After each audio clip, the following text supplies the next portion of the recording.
What's up, everyone? Welcome to an episode of The Knockout. This is not your regular episode, as you can obviously tell. We had a bit of a snafu. Unruly Simeon contacted me about 2 hours ago and said he was sick. He wasn't feeling very well, and so not just the usual, I don't feel very good, but he's actually a little bit more than that. So we're going to have to reschedule that particular episode, but I was in the mood for a knockout episode. So I brought forward the idea I've been working on to do a knockout exhibition matchup. Something that's not related to the season at all, doesn't affect any characters currently in it, but it'd be a lot of fun just to argue, just for sake of good old-fashioned debate. So we got Batman versus Batman Beyond. So please welcome my guest who's still arguing, or was gracious enough to still being part of the show. Mint Hunter Comics. So what's going on, guys? Welcome. So this is a pretty cool guy here. I've watched a lot of his watched his videos and all that, and including one where he gave me a shout out to my J channel back there. So I do appreciate that. J channel is the way to go. That is the best way to display your slabs. Thanks, Mr. Comics 89. Yeah, and thank you, Legion. Yeah, my 10-inch Walmart exclusive Superman pop back there. So he looks really good out of box. I might have to get another one just so I can display it in box somewhere. Anyway, so as I said before, this is a matchup of exhibition matchup. It doesn't affect Mint Hunter's chances in the season because he's arguing Owlman against Loki Unruly. So we're still gonna do the same rules that apply: opening, the down the dirty, and the closing arguments, and we're gonna have one official challenge.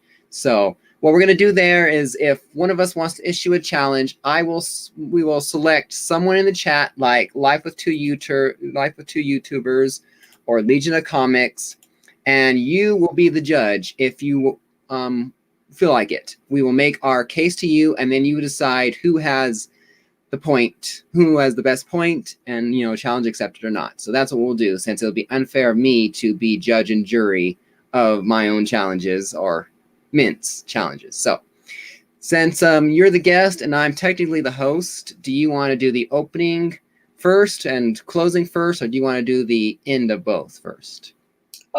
Yeah, doesn't matter to me. So essentially, 90% of my collecting is honestly focused on Batman. So I feel like I know Batman pretty well. So I think I'll start here. Essentially, Batman is the planner, right? So when you've got all your stories with him basing criminals, well, that's great, but he can also take out essentially pretty much anybody.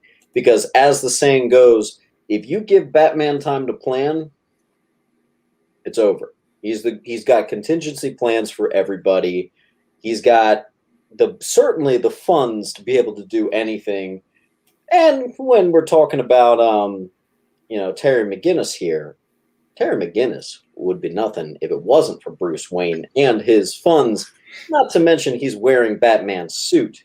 So what's that line from Avengers? Take away the suit, what are you? Well, Batman is fully trained in 20 different types of jiu-jitsu, any form of karate, all that. He's a skilled martial artist. He is a extremely high IQ individual. He's taken on Darkseid. He's taken on Brainiac. He's pretty much able to, and has proven time and time again, almost to the point of exhaustion, that he can pretty much beat anybody. I mean, there have been several times in media, you've got Dark Knight Returns, you've got in movies, certain things like that, that he makes short work of even Superman. So we're talking about a normal dude, just a rich boy, that's really able to pull out all the stops against pretty much everybody. On a more personal note, Batman is the reason I got into collecting, the reason I got into drawing comics, collecting comics, everything like that. So I owe him everything. My favorite part about him is the fact that he has no superpowers. He's just iconic staple, awesomeness, and you got your work cut out for you, Batman Beyond. Well, I don't disagree there. I already came into this fight figuring that, I might lose because Batman is clearly always a favorite. So, as far as this goes, we got a matchup here. Yes, Batman Beyond, Terry McGinnis is the 2.0 version of Batman, but we got a Batman with future tech versus the original gangster Batman who's basically wearing cloth pajamas and a cape. Who needs the cape? You've seen Incredibles. Capes are hazardous to your health. He has a better looking suit. That all black and the red. That is, sexy as hell. But you got future tech, and you also, like I said, you got Batman Bruce himself, Bruce Wayne. Yes, Bruce Wayne is the original, and all that. He has help and all that, but he's not always there. He will not always be there. He's learning on the job as he goes. In fact, there's a couple episodes or a couple things I'll mention earlier where Bruce is not a factor. Terry is completely on his own and defeating several pieces and all that. So I think, like I said, this is a matchup. Obviously, it will go for the long haul. That Bruce, I think that Bruce, if he's going to win this, might win it in the long term. But I think that I think Terry McGinnis has the fighting power to win this, hopefully as quickly as possible. So vote for me, please. So all right. So listen, man, I think I will need to concede on the suit. I've always loved the Batman suit. I was 90s, 2000s dude. Like, the Batman Beyond suit, it's a great suit, especially if you guys played the Arkham games where you got the Batman Beyond suit. I mean, it's a great suit. But, which suit are you looking at with Batman? Are you looking at your like Adam West, or are you looking at like an Arkham Knight? Like, you can take any suit in the universe. And I think when it comes down to it, Batman is calm, cool, and collected. And Terry, his arrogance is always his downfall. So. Yeah, but then again, his arrogance comes with the fact that he is younger. You got the arrogance of youth. Bruce Wayne, had he put on the suit at 16 years old, might have been just as arrogant as a fact. Which, according to Gotham, the show, apparently they do that. Yeah, but I'm not going to get into my thoughts on that show. Yeah, that's a whole other video. Yeah, but my first point there, like I said, is the advanced tech, the future tech. You got a suit here with, jet boots. So the very fact that he could be out of Bruce's, reach in a sense. Yeah, Bruce has this incredible, what is that gadget or whatever that he swings around with or whatever, the grappling hook or whatever. So he has his own form of things, but he can't fly around the same as that Terry can.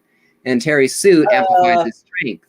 So now, hold on. So that's what's interesting, because in the comics, even as far as the early 90s, now I'm not well versed in the Golden Age, Silver Age, and that sort of thing, but Batman is often seen. Yeah, Bruce crying in his mansion. Actually, that's not true. By the age of 16, he was out in the Alps training already. But it depends on which version you look at. Yeah. But yeah, well, like I said, so it's still there. But like I said, and Terry has the suit that can turn invisible. So yes, that might not fool Bruce as much, but it can provide enough of a maybe not hesitation, but Bruce still has to figure out what's going on and how to track him. I mean, might not take him long, but it can be that edge to lay a few punches or knock him out in a sense. And that may be true, but at the end of the day, it was Lucius Fox and Bruce that designed the suit, so he's got contingencies for anybody else wearing that thing. Yeah, maybe so. I think so. No, maybe so. This is the planner. Just rename Batman the planner. Well, you said Terry McGinnis has the planner in his head with 40 plus years. How are you going to defeat a guy with future tech who built the future suit, and who knows what's going on? He's in his earpiece. They might not be there in person, but he can say, hey, hit my knee in this angle, you're gonna knock it out, because I at that age I had that injury. With Bane, he broke my back, so if he hit me just right there in the back, I'm gonna go down. So, well, yeah, because Terry McGinnis, he knows Batman's history, so he knows some things that could be disadvantageous to Batman. That's definitely true. I just, I don't know. Now, one big thing, one distinction we should make is this old man Bruce fighting, or is this like no, we're talking Batman Beyond in like the series, and we're talking about Bruce and Batman in his prime. That's all, kind of a thing. Batman, Justice League, animated show, movies, whatever you want to call it, he's fighting in his prime. We're not talking about 70-year-old Sue waiting on a heart attack. I think that Terry McGinnis would make short work of Adam West Batman. I think that Terry McGinnis would make real short work of a couple iterations of Batman that we've seen in movies. But as far as comic book Batman, that's Batman in his prime. I think I just saw a comment just now. Mm-hmm. Batman in his prime is out tricking Superman. I highly recommend to anyone who hasn't read it yet. I'm sure it's almost impossible, but read the Hush story arc where Poison Ivy is controlling Superman. Maybe ironically, the second time Ivy controls Superman, which was in Tom King's Batman 44, I believe. I can't remember. Yeah, well, even Terry McGinnis has his own thing too, and all that. I mean, there are times here where he was not able to have Bruce in his corner, and had to outthink his opponents himself. I believe his name is Shriek, the Soundwave guy. Yeah, the guy in episode 1, I forget who you're talking about. I know who you're talking about. No, but he had some sort of sound thing, and he turned some sort of building into a giant fort, but everyone's speaking different languages or not understanding each other. And so Terry didn't have access to Bruce to figure things out. He had to figure out, this is where that guy is, and then go there to do it. In the Joker, Batman, the Joker Returns, he faced a Joker Reborn in I think it was one of the young Robins. Tim Drake. Yeah, Tim Drake. When he Joker Reborn, he had to figure out a way. Traumatizing, by the way. Yeah, Batman saying, stay silent. He's just playing his game. Do this, do that, and Terry's going, well, I like to talk. And so he actually was goading him and getting him to, maybe he got him on his nerves enough to agitate him to where he dropped his guard, dropped his game. And also we got the fact when he's older, there's I think it's the last episode of the Justice League Unlimited or whatever, where Terry McGinnis is older, in his 30s, like Batman in his prime.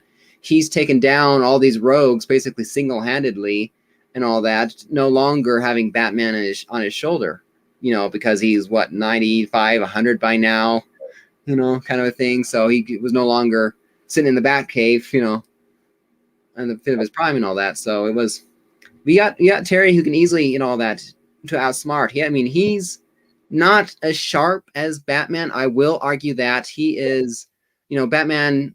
We'll put it this way: Batman Beyond, or Batman has a PhD, and Batman Beyond might have a bachelor's or master's degree, but he's still the son of Batman. He will figure it out. Plus, Batman might have his mixed martial arts and learning every sort of fighting style known to man, but Terry McGinnis is also a brawler too. We see in the first episode he was fighting a gang of the Jokers by himself, basically. And yes, he was losing ground to a point that Bruce Wayne did between the two of them, ended the fight. But, anyone else might not have been able to take on a gang by himself like that. He would need his own gang of friends. So I like to think of Terry McGinnis, obviously, you say that he's capable of fighting on his own, but, that I definitely think that that's accurate. And, I'm sure that Bruce wouldn't have entrusted him as being the protege if he didn't think that Terry McGinnis would have certain qualities of being able to fight on his own. But I wouldn't say that Terry McGinnis is even more powerful than even Dick Grayson or any of the other Robins, because I think by 2021, I think we've now seen every single Robin at least briefly be Batman. We've seen Dick Grayson as Batman many times. We've gotten entire runs out of Dick Grayson's Batman. We briefly saw a Red Hood as Batman. We saw a futuristic version of Tim Drake that that was a weird one. That was in the recent Detective Comics run where Tim Drake came from the future and he was like an evil Batman. We've seen Damian Wayne be Batman. And then most recently in Future State, and I actually think this is really interesting, and I don't know if you viewers have seen this, but everyone wanted to know who the future Batman would be, and it's not Tim Drake, and it's not Terry McGinnis, it's Tim Fox, Lucius Fox's kid. And I thought that was a really interesting move. And if you guys remember the controversy surrounding that one issue that came out 10 years ago where it said, it's the future, here's Batman Beyond. I think it was Batman Superman Annual 4 talks about here's the future. And in it, they named Tim. And for a decade now, everyone was like, why wasn't it Terry? Wouldn't Bruce trust Terry? And everyone thought it was Tim Drake since they say Tim. And now we know that it was actually Tim Fox. So I still have yet to see Terry McGinnis be true canon. I feel Batman's trusting all these other people to be Batman. I haven't seen it yet, except for in the non-canon universe. Yeah. Biggie, Simeon is not feeling well.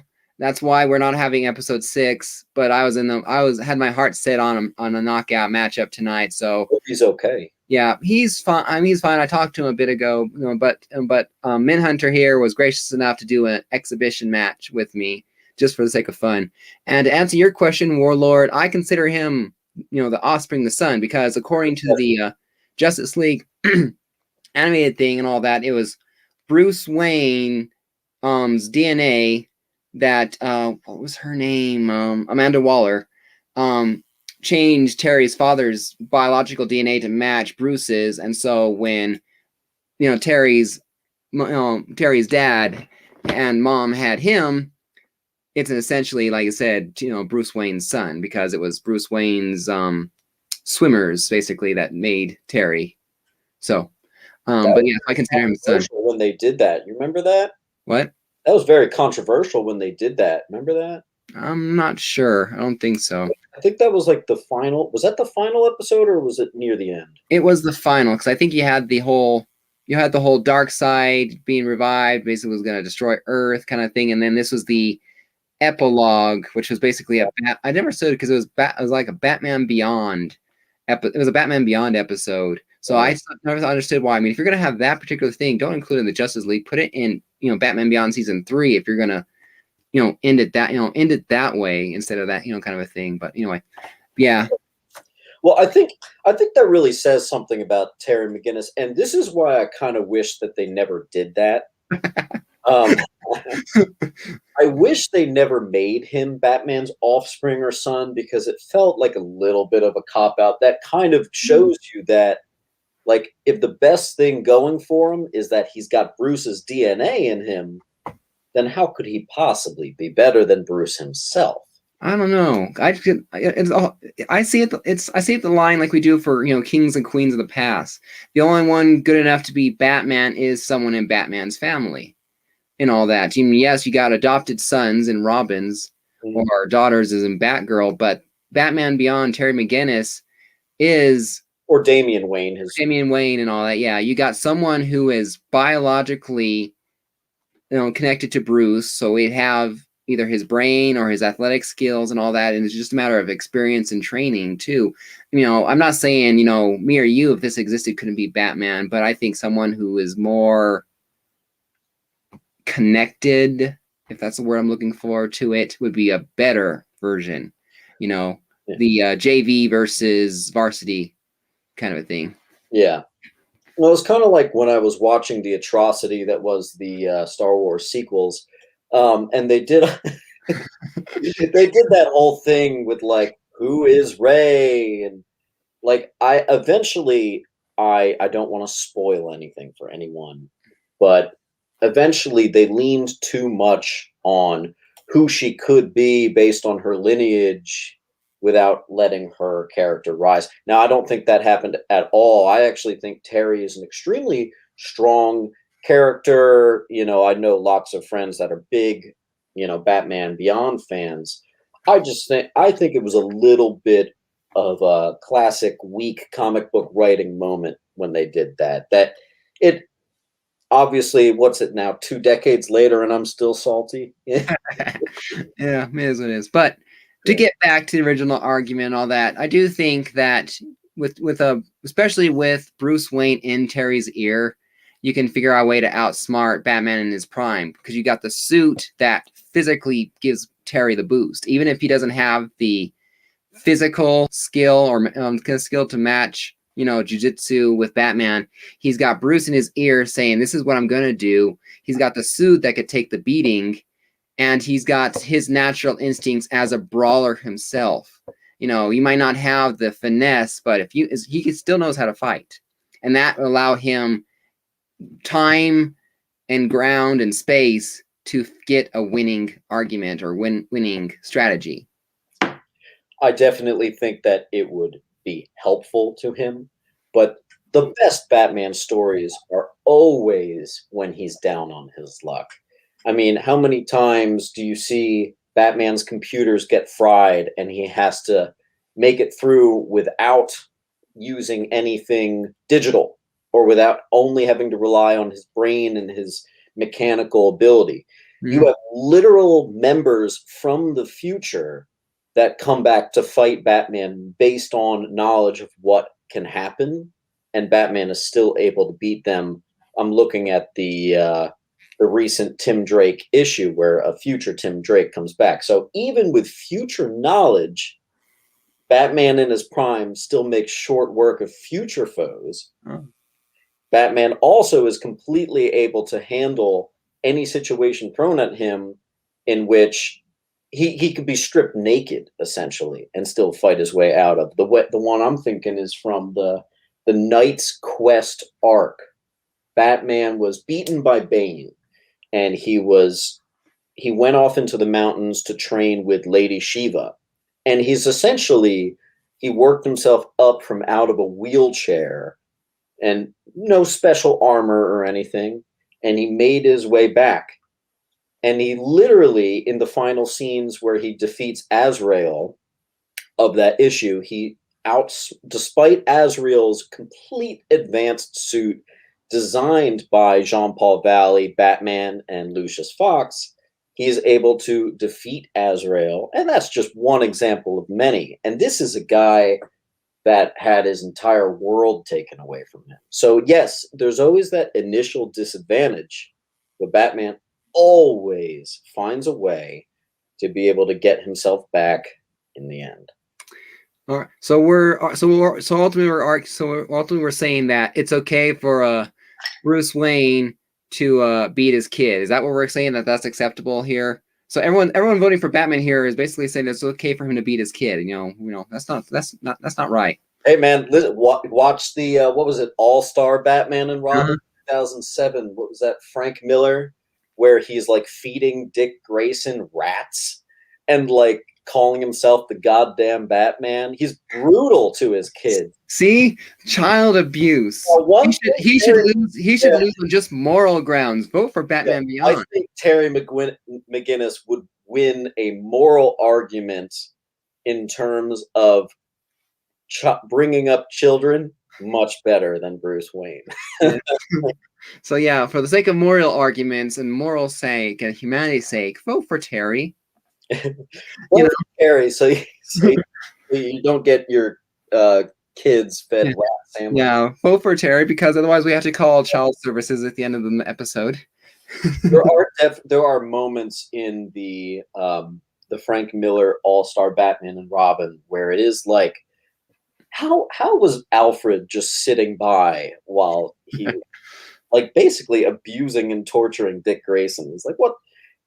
Obviously, that's a one-time story, and I think it's been pretty much retconned. But Yeah. yeah, what the heck was Frank Miller thinking? Good showing, sir. Did you try whipping him with a cane next Oh, time? yeah. That'll teach him. Yeah. Yeah, Alfred, the true mastermind, apparently. So, All right. Well, first of all, Alfred is the true mastermind. Let's get that right. Yeah. yeah. All right. Well, I'm about out of ideas. So, do you want to make closing arguments? Well, there's one thing we should talk about Okay. is who had the better theme song. Oh, obviously me. You guys think in the comments who had the better theme song? We're talking BTAS Batman the Animated Series versus Batman Beyond theme song. Now, granted, I think both are really good. Yeah. But I think one's the clear winner. But one's the softer, melody kind of, horn kind of thing. Then you got the energy, and you got the energy and the whole, punk kind of aspect, or the harder electronic edge. What? Cyberpunk? Is that what you call that? Well, I'm not really sure exactly. We're not talking about that. We're talking about the animated series versus Batman. Adam West. I saw a meme that was like, how'd they come up with the Batman 66 theme song? And it was just, someone just started saying, what if you separated Batman with just saying, na na na na na na na na? That's literally the theme song. You got some guy with a stutter, who's afraid of bats, no, Batman! Batman! Amazing. That's how it happened, obviously. They just felt it'd be too much of an embarrassing story. So Batman's always been blessed with either a catchy theme song or a solid soundtrack. When I rewatch Dark Knight, I still get chills when I watch that movie, dude. Like some of the tension that they're able to build with the music, it's like powerful stuff. And even the Batman 1989, there was a good score in that. Batman Returns, what was that, Danny Elfman? Batman Returns. I don't think we've gotten a bad Batman soundtrack. I don't remember the music. Who did the music for all the recent Batman movies? Yeah, drugs. Always drugs, apparently. That's the answer. Apparently Danny Elfman. Yeah. All right. So let's do the closing arguments here real quick, and then we will set everyone to the voting booth to where I can get my butt apparently handed to me, and then we will have fun just talking and all that. So here, why don't you make your closing argument here? Okay. So I keep saying McGinnis. I need to stop doing that. Batman Beyond, Terry McGinnis, he's got an advanced suit, and he has his own abilities. He's clearly a competent fighter. Batman wouldn't entrust him unless he didn't have the guts. The only thing is, beating Batman in his prime, even with advanced knowledge that could cripple Batman, even with an advanced suit, Batman has proven time and time again that he doesn't need computers. He doesn't need any sort of handicap or his information being put on blast. He's always able to defeat his foes using just his smarts and sometimes just his fists, to be quite honest. I think that you wouldn't have Terry McGinnis if it wasn't for Batman. He gave him the suit. And while Terry did a good job in the end learning how to do some things on his own to make him an interesting and complex character, I do like the character, he can't hold a candle to Batman Prime. It's really is just as simple as that. Batman's got a plan for everything. He could maybe win a battle. There's no way he could ever win the war. Well, my final argument is that you got Batman in his prime. Yes, a very tough person to beat, but I got Terry McGinnis has Batman when he's might be physically past his prime, but mentally we know that Bruce Wayne is always there in his head, and he has him in his ear. And so who better to defeat Batman than a Batman who's seen everything he has to offer, plus 30 more years, plus the future tech. This is some guy who's seen every single villain there has been, bested him, and then, defeated their next generation, which was even better. Terry McGinnis is not always relying on a suit. Yes, he has an advanced suit that can fly, that can camouflage, and all that. He has a lot of tech built into the suit. But this is Bruce Wayne's son we're talking about. Terry McGinnis is a natural brawler, been able to fight just as well.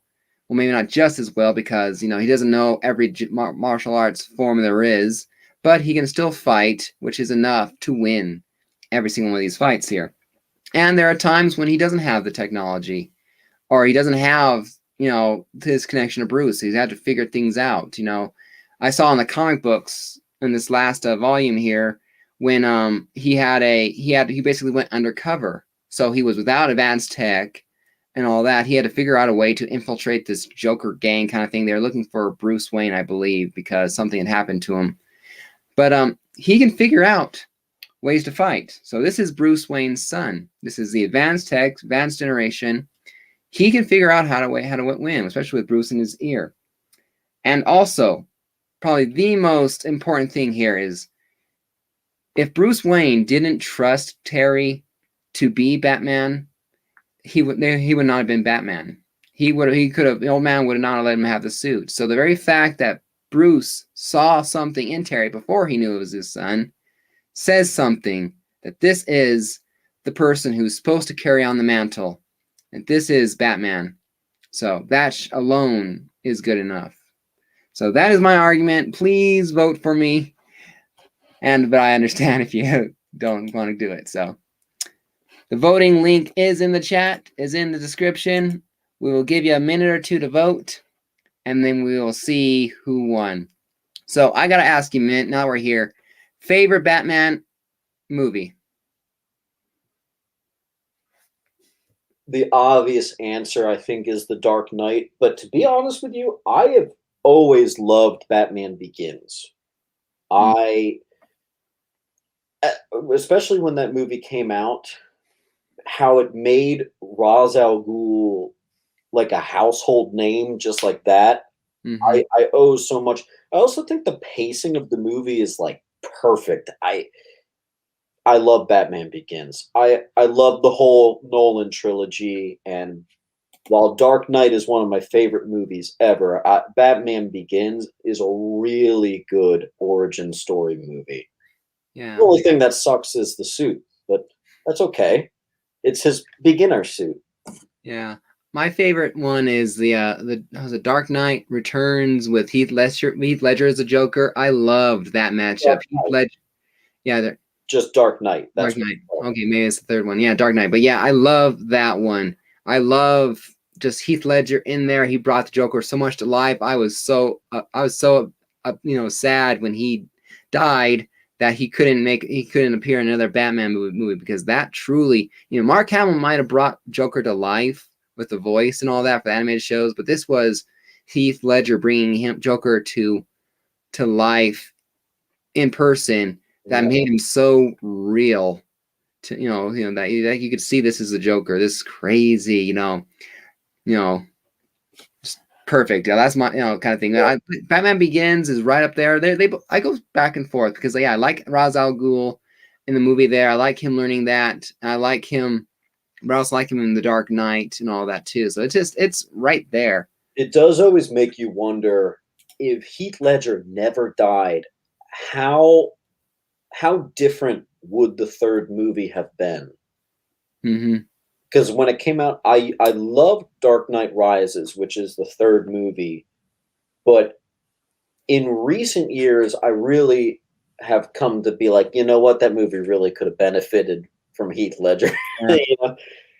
I think he did a great job finishing out the trilogy. I thought it was awesome, but man, Christian Bale is my favorite Batman because I love the suit, love the car. That's the best. That's my Batmobile. That tank. And you know what? I still feel like we haven't gotten a perfect screen Batman. We've got a perfect video game Batman. We've got a perfect comic. And while Christopher Nolan's my favorite, I still feel and Christian Bale even agrees in interviews. I still feel like there's little things you can tweak. I guess I don't love the Batman suit, but I like Christopher Nolan. I like the Christian Bale Batman. All right. So, but yeah, that's obviously my favorite Batman too is Christian Bale. Batman. What? Who's your least favorite Batman? Because I'm going back on the movies I have seen. I think my least favorite one might have been George Clooney. Yeah, because I've never seen. I mean, I've only seen brief scenes of Batman with Adam West and all that. Yeah. And I really remember the one scene or whatever going, the torpedoes. Robin's trying to use a remote, going, "Oh dang it, the batteries are dead." I'm going, seriously, the batteries are dead. I don't care if this is the '60s. Yeah. What excuse is that? The Adam West thing worked for the '60s campiness, but the George Clooney. Yes, Legion of Comics, the Burton Batmobile is still probably my favorite Batmobile. But yeah, I mean, Ben Affleck was first and all that. Yeah. I was still, because I had my favorite Batman, so I was not ready to have him replaced. So when I first saw that movie, I'm like, no, not Ben Affleck. I didn't like it at the beginning. I finally warmed up to him, but I'm glad he's not going to do it anymore. Yeah, I when Batman versus Superman came out, I'll be honest, I hated it. I thought it was bad. And I had to rewatch it again because people were like, no, you got to try it again. And like, they were like, really focus in on just Batman. So I did that. I focused in on just Batman. And I appreciated it more. I appreciated the suit more. I appreciated Ben Affleck's take. I just think it was a weak movie with a weak villain, with bad CGI, all these problems. But I think the Batman in that movie was pretty solid. Yeah. So I applaud Ben Affleck for that. Yeah, so like I said, I do like him now. Yeah. But I'm excited to see how Robert Pattinson looks for the new Batman, because he looks like was it the New 52 or the Batman that I see? He has that look to where this guy looks intimidating to me. This guy looks like he doesn't look like he could physically kick the crap out of you, but he looks like I really don't want to mess with him. Google Batman Earth 1, the story that came out like 10 years ago or whatever. He's a weird Batman theatrical. I missed that. The theatrical cut versus the ultimate cut was better. So that is actually true. I don't know if you got to see that, but the ultimate cut was significantly better, and it made me enjoy it. I still don't like it, but it made me enjoy it much better. Makes you wonder, why did they cut all this crap from the movies? Anyway. All right. Final seconds, everyone. If you haven't voted yet, please submit your vote and all that, so we can decide who wins. You know, Mint or me losing, because apparently I picked exciting. It's an exciting matchup and exciting to think about, but apparently everyone seems to think that. I mean, I do agree. I think maybe that Ultimate Batman might be able to outsmart Terry in his own right there. So get a few more seconds, and then we'll have a matchup and see who wins. So okay, Earth 1 Batman. That's the only Jeff Johns Batman side of 3 Jokers. That's the one I was talking. The Pattinson Batman reminds me of Earth 1 Batman, combined with like a pinch of the Arkham Knight suit, just a pinch, somewhere in between. Yeah. All right, let's see who wins the first official exhibition matchup that doesn't affect season at all. So yeah, drum roll, please. And the results are. I told you had your work cut out for you, man. Well, I'm just going to make myself feel better. There you go. You know, I get one vote. Pity vote on me. So I have an opinion on a character that I think can beat Batman, by the way. Yeah, are you familiar with Cassandra Cain, who is the second Batgirl? I've seen She was introduced in the 90s. She is the daughter of Lady Shiva, who Batman always says is the most skilled martial artists on the planet. She's the daughter of Lady Shiva, and there is dialogue often in the comments since then that is essentially Cassandra Cain, even though she's only like 18 or whatever, she can hardly even speak.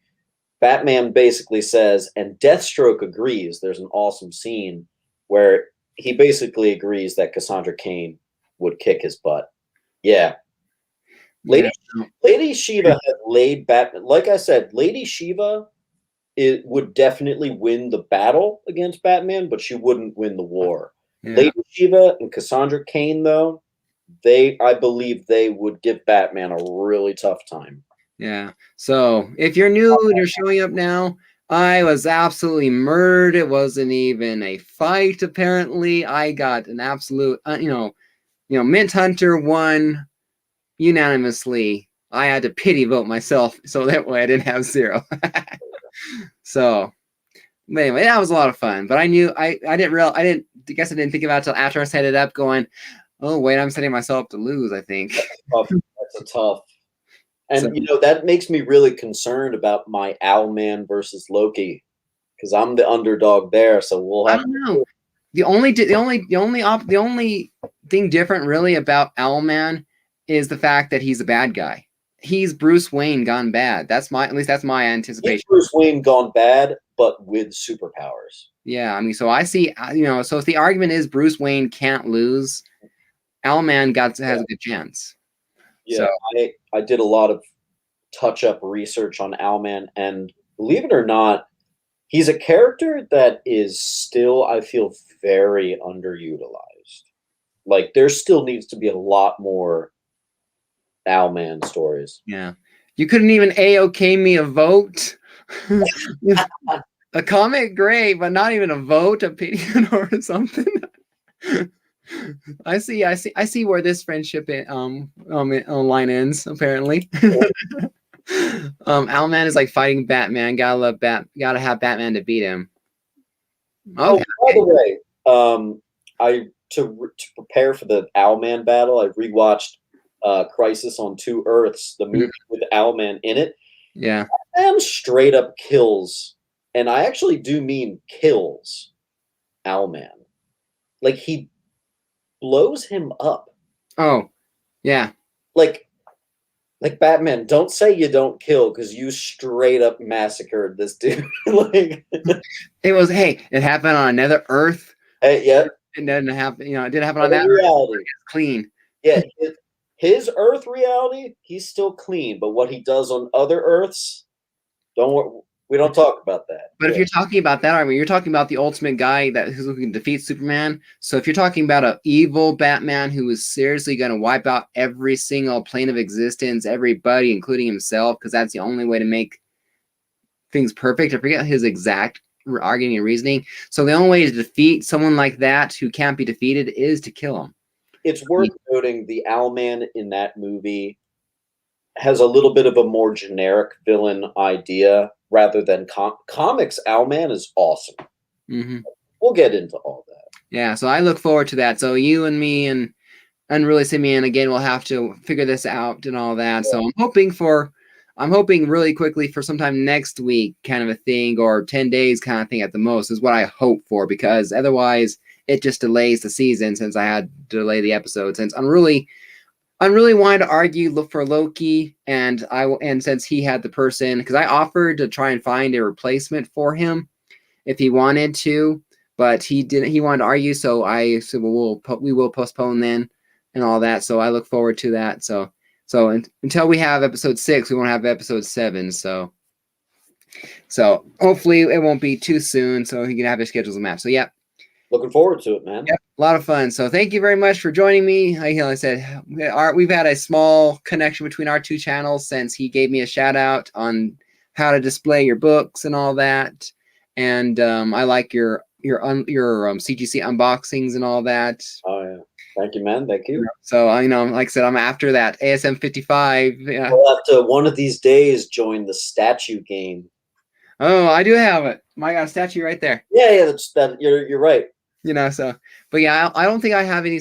I don't have any statues. I mean, I got Funko Pops, so that's Yeah. my statue. Because, frankly, until my son moves out of the house and I can tear down the wall between my office and his room, so I can create a giant comic room. No, I was joking. Whatever you do, don't get into statues. It takes up so much space, dude. Oh my god. Yeah, no, I got yeah. It's bad enough that I got some artwork now that's hard enough to display. It's like, where do you put this? I like. I don't know about I. You know.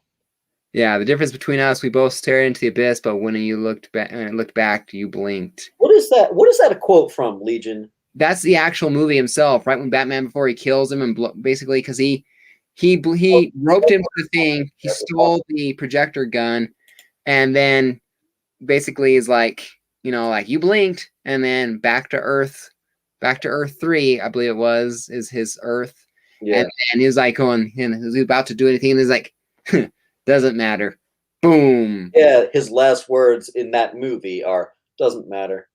Oh, I do love how in the comics or in the New 52 version, Owlman is so much of a threat that literal Dr. Manhattan has to kill him because he was about to find out the secrets of the universe. Like this dude is so underused, man. Yeah.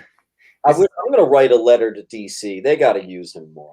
Yeah, because seriously, if I think Owlman poses a bigger threat than Lex Luthor does, than Joker could. And dude, he's in like 7 stories total. It's terrible.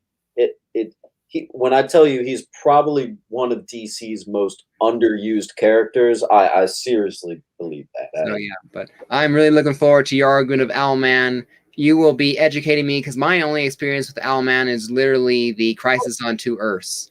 Yeah, and that's not the most faithful adaptation of him, I will say. I enjoyed the movie though. I mean, the only thing I could kind of sort of argue then, because the Justice League, when you have the Justice Lords, it is 2 versions of Batman, so it's not Owlman technically. So I don't know if that Batman would technically kill, but who knows? But yeah, I look forward to it. So yeah. So yeah, because the only thing I know is Loki, and the only thing I really truly know is him from the movies. So I'm kind of those. I'm kind of one of those inch deep, mile wide kind of person. Except when it comes to like Superman or Spider-Man, then I am. That's how I am with like a lot of Marvel. Like I know I am a walking.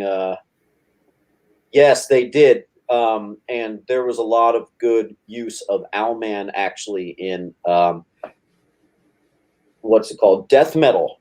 That he showed up again and actually played a big role, which I won't spoil here. But essentially, he saved the Justice League's butt because he was jealous of the Batman Who Laughs, and he was like, "I'm the definitive opposite of Batman, not Batman Who Laughs." It's a cool little bit.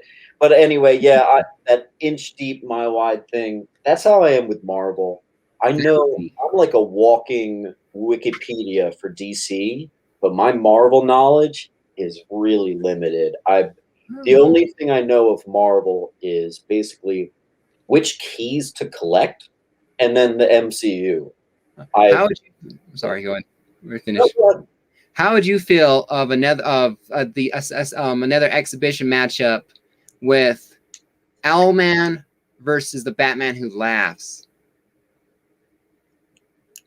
I'm down, man. That's a good match. All right. So anyone out there watching this, if you want to argue Batman Who Laughs, hit me up. And in fact, Mint Hunter, if you know anyone who loves Batman Who Laughs, who feels like they would make a good argument on that, like I said, if they have Instagram and all that, let's hook each other up and all that, and we'll get talking then. That's a good fight. We'll do that after your episode of 6 and all that, so we can save all your best stuff when you're actually for the actual season here. I told you I collect statues. For the longest time, I've been talking to commissioners. I'm trying to get a custom Owlman quarter scale done. Welcome to for Legion of Comics. You got it, man. I'm trying to get a custom Professor Pig and a custom Owlman, and you basically need like 10 or 15 people that would be interested, and we're having trouble getting it off the ground. But I do have a custom Batman Who Laughs statue coming in. That's exciting. Yeah. Awesome, cool. Well, I look forward to that. You know, this is like the another. That might be truly the ultimate matchup of Batman versus Batman. Well, technically Batman versus Batman, but technically not. But it would be very interesting to get two evil versions of Batman and see who can really go at it. We should do a 3-way fight. Have Owlman, Batman Who Laughs, and then Red Rain Batman, which is Batman Vampire. That would be cool. That would be cool. I see. Like Flashpoint Batman. No. Just keep it to Owlman versus Batman Who Laughs, because that's the true flip of Batman. All right, so I will definitely get to work setting up some fun graphics and thumbnails for that, so we can definitely do it, because this was a last minute thrown together. The only thing I couldn't do was have thumbnails for advertising, you know, that has the two of them together. So it took everything I had to get the time to get an intro, to get a thumb panel, and to get the straw poll set up so we can have a voting, you know. Could even feed on, let's see, I must be missing something. Could he even feed on Batman Who Laughs? Oh, that vampire Batman. Okay, that makes sense. I'm going like, could he feed on him? Well, it's late. Our brains are fried. Yeah. Well, no, because I only had one experience with that whole Batman vampire. Again, with that whole movie thing where Zod was actually Superman's father. You want to read the Elseworld story by Kelly Jones, Batman. I think it's 3 books. It was 3 one-shots in the 90s. It was like Red Rain, Crimson Mist, and then I forget. But it's collected in a trade paperback called Batman Vampire. It's one of the best Batman stories that isn't canon that you could possibly read. And it's just a blast. Oh, my God, you would love it. All right, before we exit here, I have one more thing I want to say, but I'm going to give you a chance to shout out your channel. Any videos coming up here that you want to shout out? Yeah, I've got a video in the works right now. I'm going to be going over every CGC 9.8 that I want, starting from like the lowest monetary value up to the highest monetary value that's still feasible. So obviously there's not going to be a Detective Comics 27 in a 9.8. That doesn't even exist. But only if you vote for me, because I didn't get a single vote except when I voted for myself out of pity. Batman won. Batman won 7. Spoiler alert. Yeah. It was an absolute slaughter, you know. But okay, but that sounds like a fun video. So my news is I launched last week or earlier this week here a Drive to 1,000 challenge. I'm 470 subs away from 1,000, so I have a while to go. But I have, let me get a slightly larger picture here. This is my prize. Oh, for 1,000 subscribers. Whoa. So, and here's how you guys enter.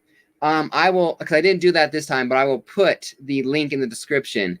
There's a video on there. You go to that video. You have to be a sub to my channel, but you like the video and you comment down below in the chat, hashtag Drive to 1,000, and that's it.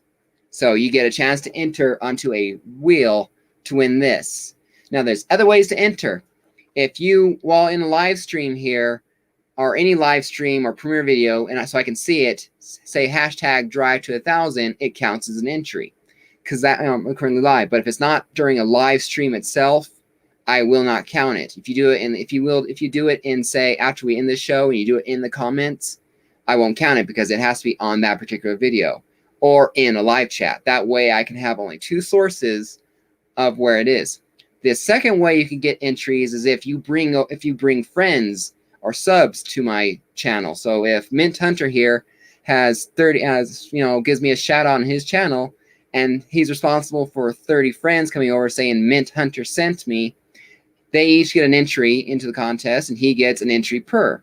So that helps drive up my sub count and gives him credit. So, and yeah, you already got your one entry. By the way. You already got your one entry for the live chat here. So, and that's one thing here. It's one entry per live chat. So that way you can't spam my live chats with drive to 1,000 and I have to chat. So, but that's how it is there. So that's what I want to do. So I don't want to part with this book, but for 1,000 subscribers, I felt it had to be a milestone book. It had to be a good book. So I will part with this if I can get 1,000 subs. So, and if I can get to 1,000 before, I have about 230 days now or so. It's, I think, September 27th. If I can get to 1,000 subs before September 27th, I will add to the prize. I won't tell you what it is. It will be a complete surprise. It'll be a complete surprise what I'll add to it. But there will be more than just the Fantastic Four 49. So if I can get to 1,000 subs before my 3 years, it'll be extra. If it's afterwards, it'll be just that book. So, because that prize will be as good as how long they do it.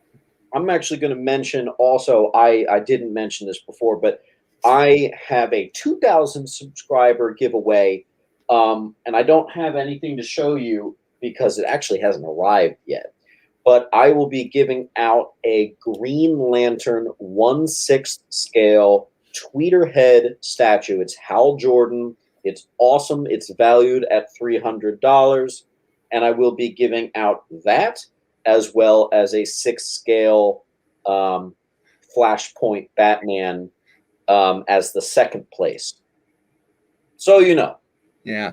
No hashtags needed. Just comment down in the video below. You can, comment. The most important thing for me is view retention. I'm sure it's probably the same thing for you. Yeah, Comic Food 2814. I'm doing a 2,000 subscriber giveaway. So comment on my channel at 2,000. I'm giving away a 6 scale tweeterhead Green Lantern statue valued at $300. Yeah, and as to that comment, Legion, as of right now, there's no cap. But if you continue to I don't know, I might just have to set up a cap at some point, or might have to set up, say, multiple wheels to divide it up and all that. So that way we can have, say, a winner of wheel 1, winner of wheel 2, winner of wheel 3 and 4, and then all 4 winners go into one, kind of a thing. So it might just be the point of, I don't know.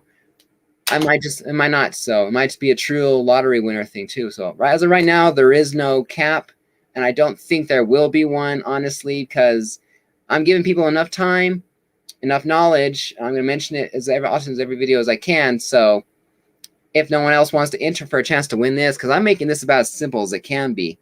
That's a good book, man. So the only hard part now is gaining the subs. So if it takes, a year for me to get there, potentially you could have, 500 entries. Who knows? I've never even seen that book in person. Fun fact. Yeah. Never held it. Never. Wow. Yeah. And I actually paid under fair market value for all 3 at the time. This book here is cover detached and completely split. So it's technically in 3 pieces, but this is in a beautiful shape. So even at a 1.0, it's nice looking cover. So, I graded it purely because it was just needed to be in one piece. Yeah, better than a 0.5? Is that the only one that's going?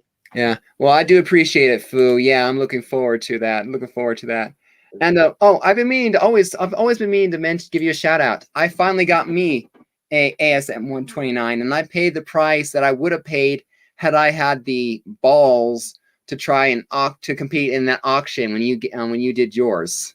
So I would have paid the same price, and I might have actually gotten a higher grade. I'm not sure, but I got a 4.5 of ASM 129, so I'm very happy with that. It's one of my favorite books right now in my collection. So what I'm on the hunt for, my dude? I got a friend that when I was a kid, mentioning about video retention. So video retention means like watching a video all the way to the end. Because sometimes people only watch like 3 or 4 minutes of a video. Mm-hmm. So getting like that up really helps like a YouTuber, like, it really helps get the YouTube algorithm to recognize you more and get it out there. So do the same thing for both of our channels if you can, because that's going to help his algorithm and mine. Yeah. So this Barrel Island is my 1,000 subscriber challenge or contest. So I will put the link in the description, but if you find my Drive to 1,000 challenge in my videos, which will be very recent, you'll find all the info you need there on how to enter the contest and all that. So, but if you want to enter it now and watch the rules later, just put hashtag Drive to 1,000 in the chat, and you can watch and you can see the rules later if you want a chance to win that. So, I say it's about time I let you go. It's been here for an hour. We can privately chat afterwards here, or we can just let each other and figure out more on the exhibition match and all that. But I will let the chat go. You guys go. Thank you very much for coming. Well, not thank you for not voting for me. I couldn't even get a pity vote. He's gonna lose so bad. I'm gonna vote for him just so it's not 0. Not even one friend out there, apparently. So I see how it is. Yeah. Next time I do an exhibition, if I don't get at least 1 vote, no one gets it. You want a chance to win that, you vote for me. You vote for me. Yeah. I love it. I will blackmail you guys into voting for me. All right. Take care, everyone. Happy collecting out there. Stay safe. Because, there we go. I got 1 vote at least. Thank you very much. All right. So take care, everyone. Stay safe. Happy collecting. And stay tuned for episode 6 of the Knockout whenever we reschedule it. Mint Hunter versus Unruly. The Loki versus Owlman. And stay tuned for another episode of Exhibition Matchup, where we're going to have the Batman Who Laughs versus Owlman. To see truly who is the cold hardest of them all. Yep. So I look forward to that matchup, especially since I enjoyed the Batman Who Laughs 7 arcs series thing here. That was very fun to read. So stay tuned, everyone, for next matchup and my next videos coming out. Take care, everyone. Happy collecting, and see you guys later. Have a good night.